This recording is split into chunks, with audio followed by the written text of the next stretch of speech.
Good afternoon. Wait, I'm over here. There I am.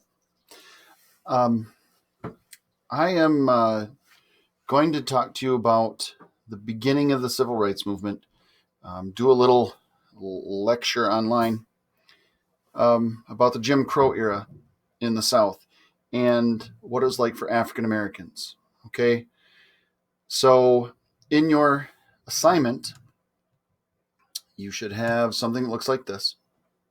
Okay, let's get this out of the way.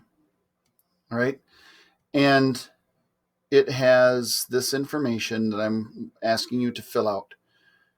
The first thing we're going to talk about is detailing life for African Americans in the Jim Crow South. And there are some terms that go with it. All right. Now, those terms will be available. I'll put some on the video. I will also put them on Classroom in the form of some, what do you call it? Quizlet. Yeah, Quizlet. So if you don't catch it on the video, oh, wait, see?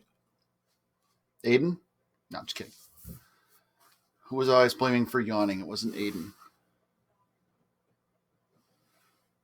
Who always made me yawn? Remind me. Somebody remind me. It was Larry. Larry's the problem. Larry? Anyway, so let's get into sort of how to answer this question. Explain how Jim Crow laws impacted the lives of African Americans in the South. Include the following terms in your explanation. Plessy versus Ferguson, separate but equal, segregation, public facilities. So that's what we're going to talk about right now. Right? So one thing to know, we've talked about Plessy versus Ferguson in the past. And what it is, forgive me, the format's not great here because when I convert files, it gets all screwy, but whatever. Plessy versus Ferguson was a Supreme Court case in 1896 that ruled separate but equal facilities are constitutional. What that meant was you could have separate public facilities for everyone, black and white. So you could say, all right, blacks are only allowed to ride in certain train cars, or as time goes on, in certain parts of a bus. They have different restrooms, different restaurant areas to eat in, or not even allowed to be eating in certain restaurants. And the court said in 1896 that was okay as long as those facilities were equal. Now, there's the big problem because, well, it's all a big problem, but the main thing was it was never equal. They never had equal facilities that were the same for black and white, just separated by colors. No, they had the white facilities, then they had kind of the rundown worst version of those facilities for African Americans. Okay, and the court said in 1896 that that was okay, and that's where we get to see this very famous photograph. Okay, of a water fountain. You think, okay, so what? So this is the white water fountain. This is for colored, which is the term they used to describe African Americans, and it was also sometimes called Negro. Those terms aren't used anymore. So, but that's what was used at the time. So if you see something that says white and colored, that's what they're referring to. Okay, but you can see that these two fountains aren't equal. They're very different. The white fountain is a cooler, it's nice shape and so on. The colored fountain is this just plain old thing. Now, if it were just water fountains in the South, you'd probably chalk it out down like, okay, that's stupid, but what do you do? But it was everything. And where it really started to hit were schools. African-American schools were like this. And this picture is not from the 1800s. This is a picture from the 1940s or 50s. Okay, of what they call in the caption, a Southern Negro school. Right, well, you can see that it's missing part of the roof. It's run down condition. They had leftover textbooks. They didn't have the same materials as, say, a school like this. This is Little Rock Central High School. Now, this is a modern picture, but it looked just like this in the 1950s. Okay? Clearly not equal. And those are the things that start to weigh down on African Americans in the South. Why are they treated unfairly? Why are they not given the chance? And since many African Americans weren't allowed to have high-paying jobs, when you say schools are funded by taxes, those taxes that are very little because the jobs aren't paying much fund not great schools. All right. And so this is where we start to see the problem really shows up when we start addressing schools in the South. But there's all sorts of other problems. Jim Crow was everywhere. It was in every aspect of social life. And African Americans were not treated as equals. And one example I want to show you, just have, take a look at, is the story of a farmer in the South. And his name is James Chappell. So I'm going to read this right here. You can follow along if you wish. It says, in the early 1930s, an enterprising black man named James Chappell owned a thriving dairy farm in the general vicinity of Sand Flats, Mississippi. A white neighbor came to envy Chappell's success and wanted to buy the dairy farm. The neighbor repeatedly offered to buy the farm, but Chappell refused. Why should he sell it? He'd worked hard to make it prosperous, and he wanted to keep the farm in his family. But the white man became furious and threatened him. Chappell informed the white man that he would shoot any white man who came onto his property uninvited. The angry man retreated, vowing vengeance. Chappell knew he had taken a bold, if not dangerous, position with the neighbor, and he became obsessed with the fear that white vigilantes would burn his farm. He took to sitting on his front porch for hours at a time, cradling a shotgun and protecting his home and family. Finally, Chappell's concerned, next page, family, now we're up here, urged him to leave the farm for a while and visit a married daughter in Alabama until the situation with the neighbor cooled off. Chappell got on the train to leave Mississippi, but he never reached the destination.